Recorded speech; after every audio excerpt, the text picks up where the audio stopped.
بدرو کجلی کو اب یہ فکر نہیں تھی کہ کوئی بھی اس کی طاقت کا پتلا لے جائے گا۔ اس نے پتلے کو اپنے اندر ہڑپ کر لیا تھا اور پتلے کی ساری طلسمی طاقت اس کے جسم کے ذرے ذرے میں جذب ہو گئی تھی۔ اگر اس کو کوئی تفتیش تھی تو صرف اس بات کی کہ جادوگرنی کی لاش اس کے قابو میں نہیں آئی تھی، اس سے اپنی جان بچا کر غائب ہو گئی تھی۔ بدرو کجلی کو عمران کی طرف سے بھی ایک ڈر تھا کہ اس کے بازو پر چاند گرہن کے 2 دائروں والے نشان ہیں، جن کی وجہ سے بدرو کجلی کی طلسمی طاقت کا مقابلہ کر سکتا ہے، اس کی طاقت کو للکار سکتا ہے۔ وہ بڑی آسانی سے عمران کو موت کے گھاٹ اتار سکتی تھی، لیکن ایک جادوگرنی ہونے کی حیثیت سے وہ جانتی تھی اگر ایسے انسان جس کے بازو پر اتفاق سے چاند کے 2 گرہن کے دائرے کے نشان ہو، کوئی چڑیل یا جادوگر اسے ہلاک نہیں کر سکتا۔ اگر اسے ہلاک کر بھی دے تو دوسرے ہی لمحے ایسا انسان پھر سے زندہ ہو جاتا ہے، اور زندہ ہو جانے کے بعد اس میں اتنی طاقت آ جاتی ہے کہ اس کا مقابلہ بڑے سے بڑا جادوگر اور خوفناک سے خوفناک چڑیل بھی نہیں کر سکتی۔ بدرو کجلی عمران کو زندہ رکھنا چاہتی تھی، مگر اس کے خیال میں اسے قبضے میں بھی رکھنا چاہتی تھی کہ پھر سے کہیں اس کے مقابلے میں نہ اتر آئے۔ صرف عمران ہی دنیا کا ایسا انسان تھا جو بدرو کجلی کے مقابلے میں اتر آتا تو کجلی کو شکست ہو جاتی۔ اسی وجہ سے بدرو کجلی عمران کو اپنے قبضے میں ہی رکھنا چاہتی تھی۔ اس نے وہ بوتل جس میں عمران کی مکڑی کی شکل میں بند کیا ہوا تھا، اس کو لے کر غائب ہو کر لاہور پاکستان میں اپنے اسیبی ٹھکانے پر واپس آ گئی۔ اپنی پوری طاقت مل جانے کے بعد بدرو کجلی میں آدم خوری کی بھوک اور زیادہ تیز ہوگی۔ پہلے وہ 2 ہفتوں میں ایک زندہ یا مردہ انسان کو کھاتی تھی، مگر اب اس کو ہر روز کسی زندہ انسان کو ہڑپ کرنے کی ضرورت تھی۔ چنانچہ اس نے اسیبی سرائے کے تہہ خانے میں آتے ہی عمران والی بوتل کو طاق میں رکھ دیا اور غائب ہو کر شہر کی گلیوں اور کوچوں میں نکل آئی۔ سرد اندھیری رات تھی، شہر کی گلیاں اور کوچے سنسان پڑے تھے۔ بدرو کجلی کی زندہ انسانوں کو کھانے کی بھوک اسے بے چین کیے ہوئے تھی۔ وہ شہر کی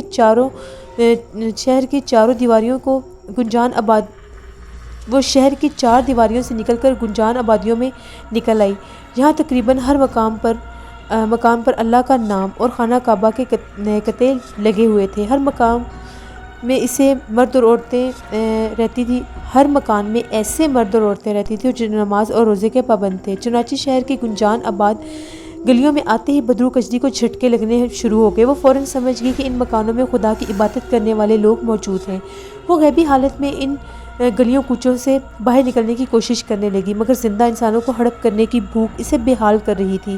باہر نکلنے کی کوشش کے ساتھ ساتھ وہ ایسے مکان کی تلاش میں بھی تھی جہاں نمازی اور بے روزہ دار لوگ رہتے ہوں، تاکہ اس گھر میں گھس کر عورت یا مرد کو کھا جائے، مگر ایسا کوئی گھر نہیں ملا۔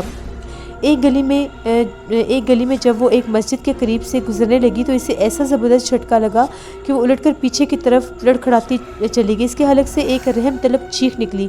وہ الٹی طرف اڑ گئی اور شہر سے باہر نکل آئی۔ شہر سے باہر نئی ماڈرن کالونیوں کی آبادیاں تھیں، بڑی بڑی کوٹھیاں اور بنگلے بنے ہوئے تھے جہاں روزہ دار نمازی لوگ بھی رہتے تھے، لیکن کچھ ایسے بنگلے بھی تھے جن میں نمازیں پڑھنے والے، روزے رکھنے والے اور صبح شام اللہ کی تلاوت کرنے والے بزرگ رخصت ہو چکے تھے، اور وہاں دن رات مائیکل جیکسن کے گانے اور انگریزی گانوں کی آوازیں گونجتی رہتی تھیں۔ اس قسم کے ماحول والی کوٹھیوں میں مسلمان ہونے کے ناطے کلام مجید کسی نہ کسی الماری میں ضرور موجود تھا، جس کی وجہ سے وہاں برکتوں کا نزول رہتا تھا۔ بدرو کجلی ایسی کوٹھیوں کے قریب بھی نہیں پھٹک سکتی تھی۔ وہ ان کے پاس سے گزر رہی تھی، آخر اسے ایک 5 اسٹار ہوٹل کی عمارت نظر آئی۔ ہوٹل میں جگہ جگہ روشنی ہو رہی تھی۔ بدرو عورت ہوٹل کی عمارت میں داخل ہوئی، اسے ایسی کوئی جگہ بھی جھٹکا محسوس نہیں ہوا۔ وہ سمجھ گئی کہ اس میں اللہ کی پاک کلام والا کوئی بھی برکتوں کے نزول والا کلام موجود نہیں ہے۔ ہوٹل کے ڈانس روم میں ڈانس ہو رہا تھا اور میوزک کی آوازیں بلند تھیں۔ بدرو کجلی ڈانس ہال میں گئی تو جلتی بجھتی رنگین بتیاں روشن تھیں اور وہاں پر لڑکیاں ناچ رہی تھیں، جھوم جھوم کر، اچھل اچھل کر میوزک کی دھن پر ڈانس کر رہی تھی۔ بدرو کجلی ایسے خوش ہوگی جیسے کوئی بھوکی شیرنی ہوتی ہے۔ بدرو کجلی کے لیے ہر طرف شکار ہی شکار تھا، اسے بس انتخاب کرنا مشکل ہو رہا تھا کہ وہ پہلے کس کو کھائے اور کس کو نہ کھائے۔ وہاں فحاشی ہی فحاشی تھی۔ بدرو کجلی کے لیے یہ ماحول بڑا سازگار تھا۔ اس کی بھوک اتنا شکار دیکھ کر تیز ہو گئی تھی۔ شکار زیادہ بھی تھا اور آسان بھی تھا۔ بدرو کجلی نے ایک لڑکی کو دیکھا، وہ لپک لپک کر ڈانس کر رہی تھی۔ اس کا بوائے فرینڈ اسے اپنے بازوؤں میں لیے کمر پر ہاتھ ڈالے اس کے ساتھ ڈانس کر رہا تھا۔ بدرو کچلی نے اپنی بھوک مٹانے کے لیے اسے چن لیا، پھر اسے صبر نہیں ہو سکا۔ وہ غیبی حالت میں لڑکی کی طرف بڑھی اور اس کے قریب پہنچتے ہی اپنا ہاتھ اس کے سینے میں ڈال کر اس کا دل نکال کر کھا لیا۔ لڑکی اپنے بوائے فرینڈ کے بازو سے نکل کر نیچے گر پڑی۔ اس کا سینہ کھل گیا تھا، خون ابل ابل کر باہر بہہ رہا تھا۔ وہاں چیخو پکار مچ گیا۔ بدرو کچلی نے اس کے دونوں ہاتھوں سے ایک لمحے کے اندر لڑکی کا سارا گوشت ہڑپ کر لیا اور وہاں لڑکی کا پنجرہ رہ گیا۔ ڈانس ہال میں کوئی سب ڈانس گانا بھول کر بھاگنے لگے۔ بدرو کجلی ایک انسان سے اپنا پیٹ بھر کر اپنے اعصابی ٹھکانے پر واپس آ گئی۔ دوسرے دن پھر رات کے ٹائم اپنے شکار کی تلاش میں 5 اسٹار ہوٹل میں گئی تو تالاب میں بہت سی لڑکیاں نہا رہی تھیں۔ پھر اس نے وہاں پر لڑکیوں کو ہڈیوں کا پنجر بنا کر اسی طرح واپس آ گئی۔ اب شہر میں ہولناک وارداتیں شروع ہو گئیں۔ لوگوں نے 5 اسٹار ہوٹلوں کا رخ کرنا چھوڑ دیا۔ ڈسکو کلبز بند ہو گئے۔ بدرو کجلی نے دیکھا کہ یہ سب کچھ کیسے بدل گیا۔ اب اس نے غیر مسلموں کو اپنی درندگی کا نشانہ بنانا شروع کر دیا، کیونکہ غیر مسلموں کے پاس اللہ کے نام والا تعویذ نہیں تھا۔ جب غیر مسلموں کے ہاں وارداتیں شروع ہو گئی تو ان لوگوں نے بھی اپنی مقدس کتاب سے دعائیں اور مقدس سلیبیں اپنے گلوں میں لٹکانا شروع کر دی۔ مقدس سلیب کو بھی دیکھ کر بدرو عورت ایک دم دفع ہو جاتی ہے۔ اس طرح وہ گرجا گھروں کے نزدیک میں نہیں جا سکتی تھی۔ بدرو کجلی کی درندگی اپنی طاقت واپس مل جانے کے بعد عروج پر پہنچ گئی تھی۔ پہلے 2 ہفتے میں ایک انسان کو شکار بناتی تھی، مگر اب ہر رات کسی نہ کسی بھولے بھٹکے آدمی کو کھا جاتی تھی۔ پولیس شہر میں ہر وقت گشت لگانے لگی تھی، مگر بدرو کجلی پولیس کو نظر آتی تو پولیس پکڑتی۔ وہ تو ڈائنوں کی ڈائن اور چڑیلوں کی چڑیل تھی۔ وہ غائب ہو کر سارا مکروہ کام کر رہی تھی۔ عمران کے اچانک غائب ہونے کے بعد اس کی ممی ڈیڈی رشتہ دار سب سخت پریشان تھے۔ رخسانہ بھی بہت پریشان تھی۔ جب کئی روز گزر گئے، عمران گھر واپس نہیں آیا اور پولیس میں اس کی گمشدگی کی رپورٹ بھی درج ہو گئی۔ رخسانہ کو شک تھا کہ عمران کو ضرور بدرو کجلی نے ایک بار پھر اغوا کر لیا ہے۔ جب شہر میں انسانوں کی ہلاکتیں میں اضافہ ہونے لگا تو رخسانہ کو یقین ہو گیا کہ بدرو کجلی ہی یہ سب کام کر رہی ہے اور اس کی طاقت واپس آ گئی ہے اور عمران اس کے قبضے میں ہے۔ مگر وہ عمران کے ممی ڈیڈی سے اور کسی دوسرے سے اس کا ذکر نہیں کر سکتی تھی۔ خود ہی فکر کرنے لگی عمران کو کیسے اور کس طرح سراغ لگایا جائے۔ اسے وہ نہ تو اس جگہ کا پتہ تھا اور نہ ہی وہ کبھی بدرو کجلی کو دیکھ سکی تھی اور نہ ہی اس کو پتہ تھا کہ بدرو کجلی کہاں پر رہتی ہے اور اس کو کیسے سراغ لگایا جائے۔ اسے یقین تھا کہ عمران اس کے قبضے میں ہے اور اگر ایک بار بدرو عورت کا سراغ مل گیا تو عمران کا بھی پتہ چل جائے گا۔ کافی سوچ بچار کے بعد اس نے بزرگ عامل سے ملنے کا فیصلہ کیا اور ایک دن بزرگ عامل کے مکان پر پہنچ گئی۔ بزرگ عامل کو سارے واقعات کا علم تھا۔ شہر میں عجیب و غریب قسم کی وارداتیں ہو رہی تھیں۔ بزرگ عامل نے ہزاروں لوگوں کو تعویذ تقسیم کر دیے تھے۔ لوگ انہیں اپنے گلے اور بازو پر باندھ کر رکھتے تھے اور اپنی حفاظت رکھتے تھے۔ بزرگ عامل اور دوسرے مذہبی عالموں نے بھی اخبارات کے ذریعے لوگوں کو ہدایت دے رکھی تھی کہ اپنے گھروں کے دروازوں پر اللہ کے پاک کلام کا تعویذ لٹکا کر رکھیں اور اس کی پابندی بھی کریں اور نماز کی پابندی بھی رکھیں۔ یہی وجہ تھی کہ شہر کے اندرونی اور بیرونی علاقوں میں وارداتیں ہونا بند ہو گئیں۔ 5 اسٹار ہوٹلوں میں بھی ڈسکو ڈانس بند کر دیے گئے۔ سوئمنگ پول بھی بند ہو گئے۔ ہر طرف ایک سناٹا سا چھا گیا۔ اب شہر اور دیہاتوں سے بہہ جانے والی سڑکیں تھیں جہاں پر بدرو کجلی کو ایسے دیہاتی لوگ مل جایا کرتے تھے جو کبھی نہ کبھی اپنے گھروں سے باہر نکلے ہوئے تھے اور جو اخباریں نہیں پڑھتے تھے۔ بزرگ عامل نے جب رخسانہ کی باتیں سنی کہ عمران کئی دنوں سے غائب ہے تو رخسانہ سے پوچھا تمہیں کیسے شک کہ وہ بدرو عورت کے قبضے میں ہے؟ رخسانہ نے کہا شاہ جی، اس سے پہلے بھی بدرو نے عمران کو اپنے قبضے میں کر لیا تھا جب ہم آپ کے پاس تعویذ لینے آئے تھے۔ مجھے یقین ہے کہ ابھی عمران بدرو کے قبضے میں ہے۔ بزرگ عامل کچھ سوچنے لگے، پھر کہا غیب کا علم صرف اللہ کی ذات کو ہے۔ یہ معلوم نہیں کر سکتا کہ عمران بدرو کے قبضے میں ہے یا نہیں۔ میں صرف ان بلاؤں سے محفوظ رہنے کے لیے تعویذ دے سکتا ہوں، کیونکہ خدا کے پاک نام کی طاقت سے بدروہیں اس کے نزدیک نہیں آ سکتی۔ رخسانہ نے کہا کیا آپ حساب لگا سکتے ہیں کہ عمران اس وقت کہاں ہے؟ عامل بزرگ نے کہا بیٹی، میں تمہیں پہلے ہی بتا چکا ہوں، غیب کا علم صرف خدا کی ذات کے پاس ہے۔ میں اس سلسلے میں تمہاری کوئی مدد نہیں کر سکتا، بلکہ تمہیں بھی مشورہ دوں گا کہ تم اپنے بازو پر تعویذ ضرور باندھ کر رکھو، کیونکہ عمران کی منگیتر ہو سکتا ہے بدرو تم پر بھی حملہ کرے۔ رخسانہ نے کہا جی، میں نے تعویذ باندھا ہوا ہے۔ اس کے بعد رخسانہ بزرگ عامل کو سلام کر کے وہاں سے واپس آ گئی۔ وہ عمران کے بارے میں سخت پریشان تھی، ہر وقت سوچتی رہتی تھی کہ بدرو کی قید سے کیسے نکالا جا سکتا ہے۔ اسے پورا یقین تھا کہ عمران بدرو کے ہی قبضے میں ہے۔ جس رات وہ بزرگ عامل سے مل کر آئے اسی رات کا ذکر ہے۔ رخسانہ رات کو اپنے کمرے میں نماز پڑھنے کے بعد آ کر سونے کے لیے اپنے بستر پر لیٹی۔